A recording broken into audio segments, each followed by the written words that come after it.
We don't blame the victim. We blame the oppressors. We thought white men was the oppressors, so we gave ourselves to learn their ways. We gathered much intelligence on how the white men ruled over us, and we used the learned tactics in an attempt to remove the oppression. But the problem was we didn't recognize that it wasn't the white men who was oppressing us. It was the wickedness within the white men. Unknowing of the wicked poison that was injected in the white people, we came back to our villages with the same wickedness that they was infected with. It was like a virus that spread it all over the world. And with all of that poison inside of us, we caused even more damage to our own selves. However it was done, a black man selling his own people into slavery, or the white men forcing our people into slavery, however it was done, it was all wicked.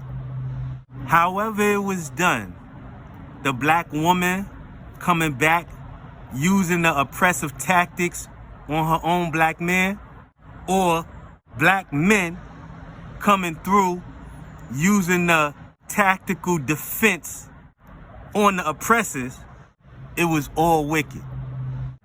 The wicked are those who are educated on God's kingship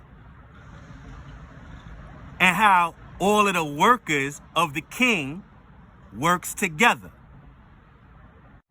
They chose not to follow God's orders of rulership.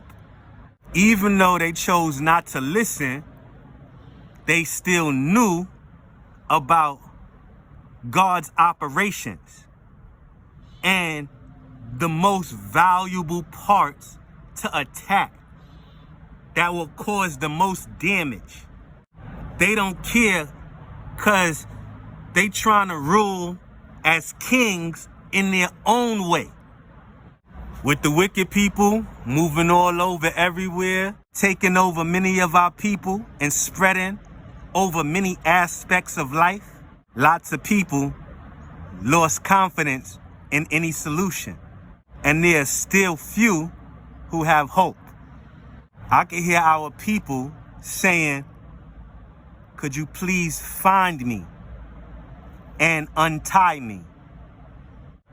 Believing a lie that the wicked couldn't be beat, many of our people fell in line, while others moved in a self-destructive mentality, believing they might as well not give a fuck, thinking it's better to live how they want and die rather than letting somebody kill them or force them to be slaves. The first thing that happened was we was outside and our king had a talk with a wicked king. The wicked king came from this place where God ordered him to live indoors. And our people was given instructions to live outdoors, in nature, the jungle, the seashore. They lived indoors and we lived outdoors. Let me tell you the wicked people's trap. They show you how they do it and they want you to do the same, to try and rule over them with threats of fear and death. But you seen what happened to Tupac before his thug life could pop off? It was founded on the teachings of unity, but without our version of protection and the way that we use our creativity. They want you to buy their guns and enforce rule over them in the things that you don't like them doing to you.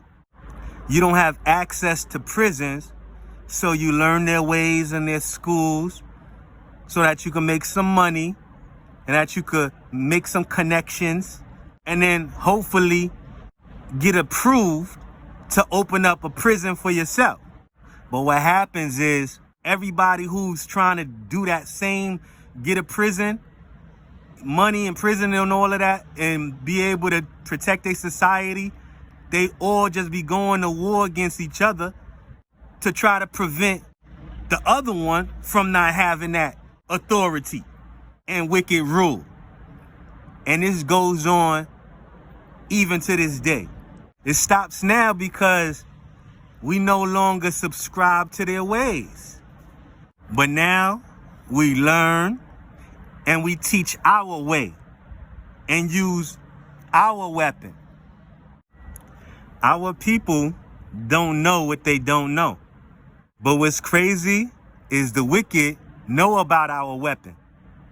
And they've been sabotaging it so that even if we do learn about our weapon, we won't believe it. We won't believe that it even worked. So we won't even try it, causing the knowledge with no action, bringing no result, no effect, nothing.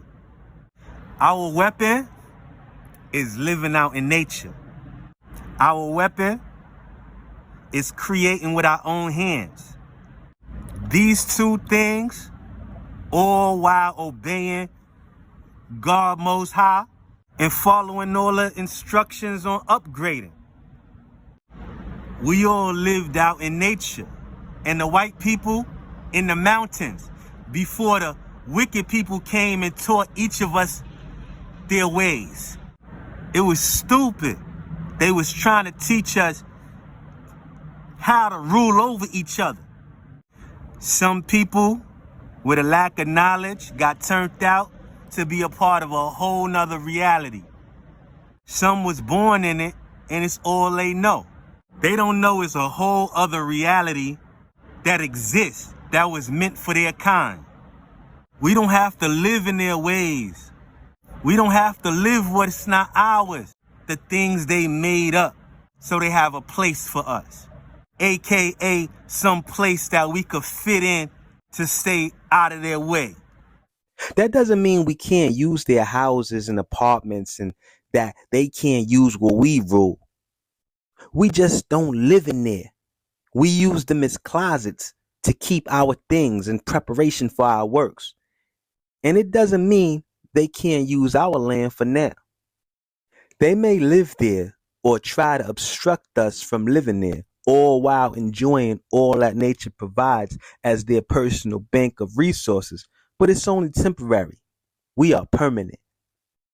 Many people are living in the city out in nature, but it's rare to find the education of how our people live out in nature and the approved way of shelter and other basic needs.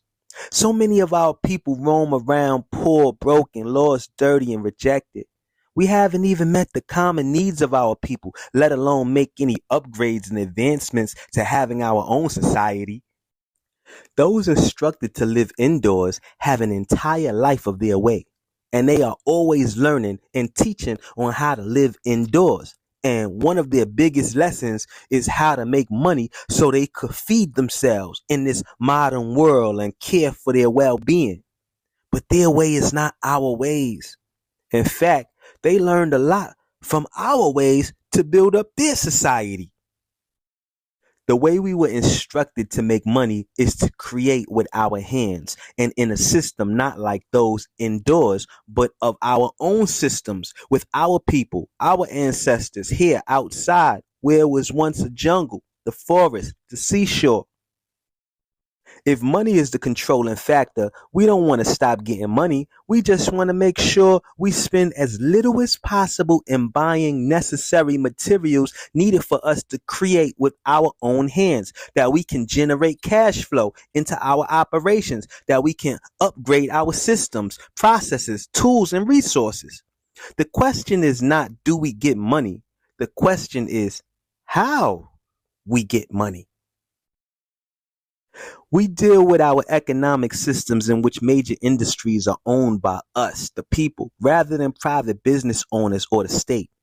After our economic system flows, producing continual growth, our workers are able to go into private business sectors as owners and shareholders, owning means of production to catch up with other societies, adding our developments and problem-solving techniques and our ideas. For years, we learned their ways so that we could design a plan for ourselves, a plan that is unconquerable, and we've done it. And many of our people are coming back home following the plan, the black print. Many of our mothers worked all their life and still struggle. Many of our brothers felt with all they knew, the only option they had was hustling drugs and maneuvering in the wicked's plan of kill, steal, and destroy in the name of survival. With the knowledge we possess, we are now not only able to survive, but thrive and live whole, together, and complete. We were in their schools. They didn't have our jungle life curriculum, and with their ignorance, along with the wicked that infiltrated the mountains, the houses, the apartments, their minds, they taught us their ways and told lies about ours. They failed, so they failed us. The miseducated, unlearned, indoor people who were infiltrated by the wicked said things like, "We are monkeys and 3/5 a human being." And we heard it so much from the wicked, many thought it was true. But even now, they know it's not, and we know it's not. But what we think is no longer the problem, nor going after college diplomas to get a career in the system, because people now seeing going to college is not the real way to make big cash.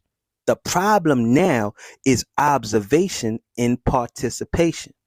That's when we was in their schools and they observed how much we participated. And those individuals who did was pulled to the side to join them and build up their way instead of them concentrating on their own way. They even taught those who participated techniques that would make them participate even more. And they tried to erase our way so nobody would know it even existed. I'm glad we talk, that we are solving our problems, that more of our people are able to find and participate in our way, that we can observe, reinforce, and pull our own to the side to grow in our way without us trying to pull other races of people to our way of living. Another problem is we are wearing our oppressors' clothes made from their manufacturers, ran by their systems on a plan that's on their walls in the building they own, on the land that they paid for with money they earned with their businesses, who manage people, their people, who pay our people to make them more money so they could pay taxes with it, and taxes is paid to the state, funding their police and other departments that they use to run their operations, systems, and all of their processes in these cities that are producing various oppressions on us. The problem is we need our own, starting with running our own clothes making system. First, we come together to hand make clothes with available materials and supplies till we can make our own machines that will allow us to make even our own materials and supplies for the future things we will make. The miseducated, unlearned, indoor people who was infiltrated by the wicked tried to teach us that we need things to be something of value. But many now recognize that we have everything inside and we can use the value of our unity to create things of value to give us any needed resource we desire. In our school, freedom is a subject. A teacher teaches ways of how to stay free from other ways and how to grow in ours. Right now, selling drugs was the way that's been taking care of it, but at the expense of the minds of many people. A mind is a terrible thing to waste. Besides, the way it's set up, the enemy designed it so that particular individuals could make most of the money, only so that their lieutenants will kill them.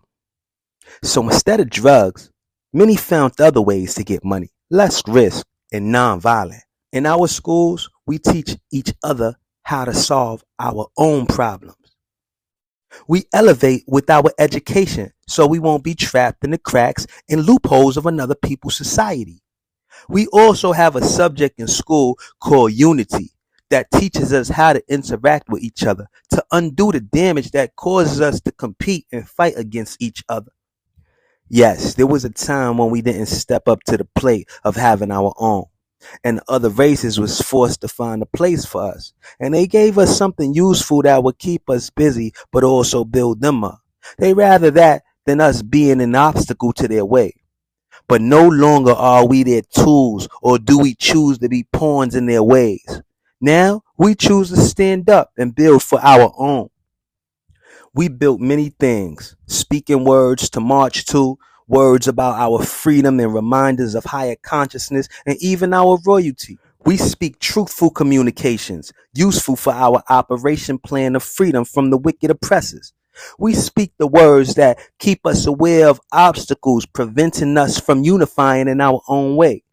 In the world, the wicked got physical weapons as their protection. And many of our women have been getting disrespected. But instead of using guns as our protection, we use good words. We out teach the wicked. We not gonna run up on City Hall. We gonna let everybody come to us. We all will now be unified like ants in a colony. In the truth, it's easy to come together and do all the necessary details of what it is in our hands to do, whether it's teach or to manufacture our own products and sell it together, share the maintenance money, and use another portion of the money to buy land and everything and care for our own and be at peace with other races that have their own. In truth, it's really easy. They couldn't take our mind away. We documented messages and photos, media, songs, and in our books so that if we get killed or caught up and lost and lose track, we could find our way back to each other and continue what we had to do. Yes, we got thrown off with the guns that we bought from our enemy. But what was so crazy was they took our money and just made bigger guns, bigger than what we bought to use against them. But it wasn't just the guns and the money. It was something we didn't expect. The violence, even in self-defense, bare hands in the midst of the escalated violence, we realized as we slowly faded into our death, we wasn't fighting the enemy. We was fighting God. Not that God was our enemy, but that we made ourselves enemies to God in choosing to use our hands to kill rather than our hands to create, and our minds and wisdom to prevent the need of self-defense in the first place. Many people wanted to get in our head, afraid that we will return violent and oppressive tactics of revenge as we take our power and rightful place as rulers of our own. But after many of their tests, projects, and studies of our minds, they found the opposite: love and life for all. To our surprise, the wicked left from out a majority of the people, and now other races are working to give us all that belongs to us and the keys to everything that they once had locked up. We are now growing as a kingdom, and all kingdoms are making an effort to work together to restore the planet to optimal health. Many of the wicked things used against us backfired and did to them the very things they tried to do to us. So they too realized it was a wicked poison that was within them, and with much humility, they are now doing the best they can to make corrections on respecting and honoring our people in our kingdom. We build, we shine. When you think of us, think of our royalty, that we are whole and complete.